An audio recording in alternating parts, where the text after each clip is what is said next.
बच्चों good morning. आज हम लोग ज्योग्राफी में क्लास 9 में ज्योग्राफी में chapter 2 physical features of India, Bharat का भौतिक स्वरूप, इसी में आगे का पॉइंट है द नॉर्दर्न प्लेन, उत्तरी मैदान। उत्तरी मैदान की विषय में जानकारी पढ़ेंगे।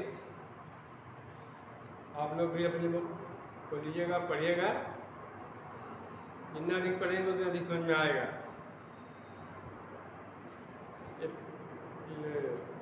पेज नंबर 11 पर है the northern plain. The northern plain has been formed by the interplay of the three major river systems, namely the Indus, the Ganga, and the Brahmaputra. Along with their tributaries, this plain is formed of alluvial soil, alluvial soil, the deposition of alluvium in a best region lying at the foothills of the Himalaya over millions of years, formed this fertile plain.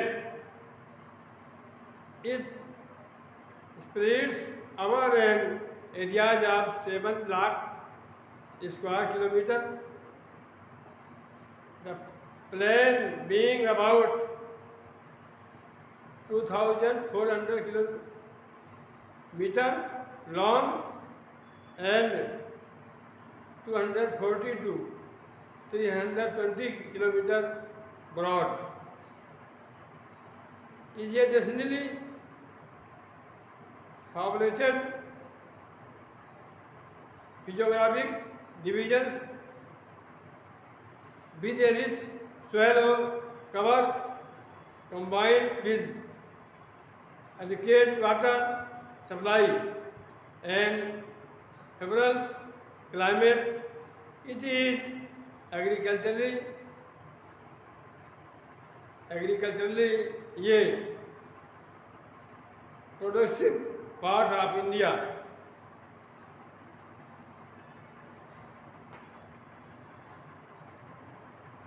ये उत्तरी मैदान है, ये 3 प्रमुख नदी प्राणियों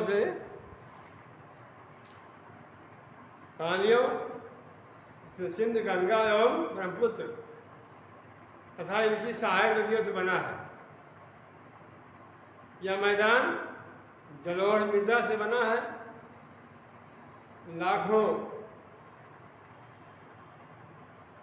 लाखों वर्षों में हिमालय के गिरपाद में स्थित बहुत बड़े बेसिन द्रोणी में जलोढ़ों का निक्षेप हुआ। इसमें इस उपजाऊ मैदान का निर्माण हुआ। इसका विस्तार 60 लाख वर्ग किलोमीटर के क्षेत्र पर है।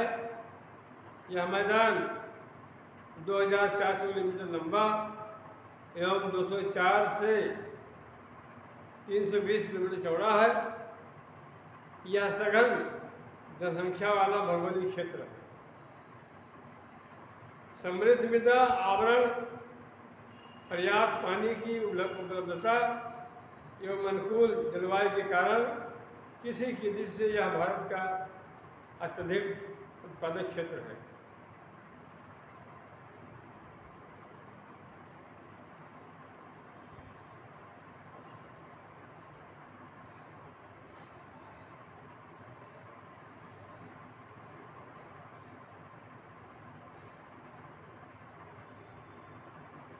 The river coming from northern mountains are involved in devotional work.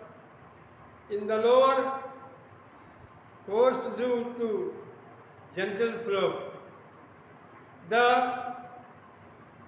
velocity of the river increases with results in the formation of Riverine Iceland.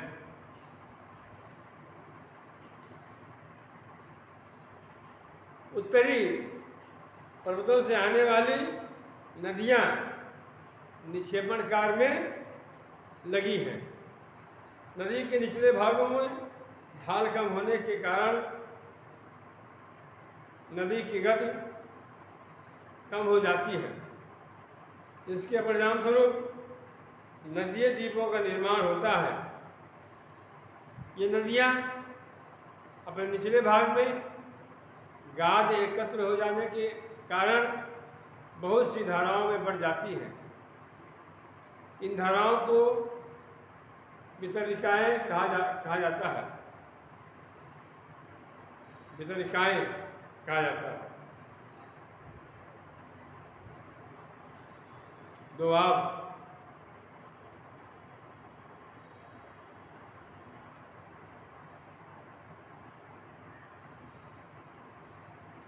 इसमें लिखा है, डू यू नो, क्या आप जानते हैं? दोआब का अर्थ है जो नदियों के बीच का भाग। दोआब दो शब्दों से मिलकर बना है। ये दो तथा आब अर्थात पानी। इसी प्रकार पंजाब भी दो शब्दों से मिलकर बना है। पंज का अर्थ है पांच तथा आब का अर्थ है पानी। लिखा है,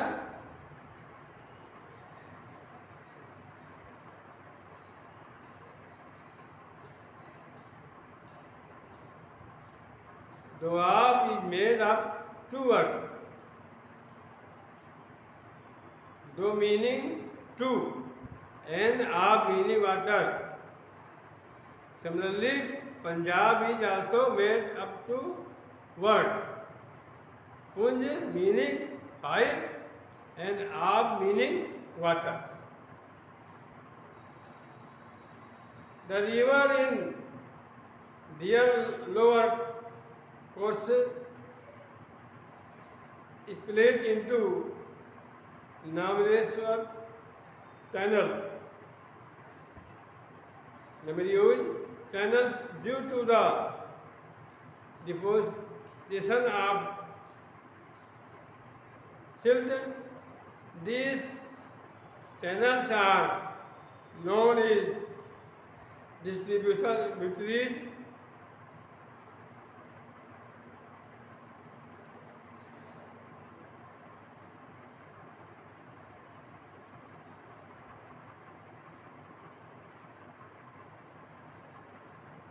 उत्तरी मैदान को मोटे तौर पर तीन उपवर्गों में विभाजित किया गया है। उत्तरी मैदान के पश्चिमी भाग को पंजाब का मैदान कहा जाता है। सिंधु तथा इसकी सहायक नदियों के द्वारा बनाए गए इस मैदान का बहुत बड़ा भाग पाकिस्तान में स्थित है। सिंधु तथा इसकी सहायक नदियाँ झेलम, चेनाब, रावी, व्यास तथा सतलुज हिमालय से निकलती हैं। मैदान के इस भाग में दोआब की संख्या बहुत अधिक है। दोआब दो पानी।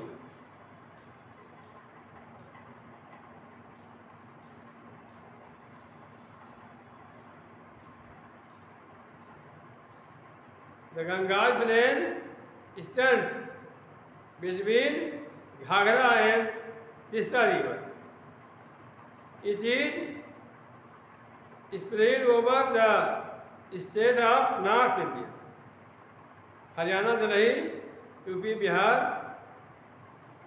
partly Jharkhand and West Bengal. To its east, particularly in Assam, lies the Brahmaputra.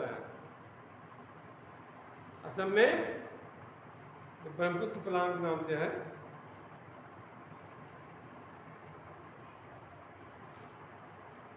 Ganga के मैदान का विस्तार घाघरा तथा तीस्ता नदियों के बीच है। यह उत्तरी भारत के राज्यों हरियाणा, दिल्ली, उत्तर प्रदेश, बिहार, झारखंड के कुछ भाग तथा पश्चिम बंगाल में फैला है। ब्रह्मपुत्र का मैदान इसके पश्चिम विशेषकर असम में स्थित है।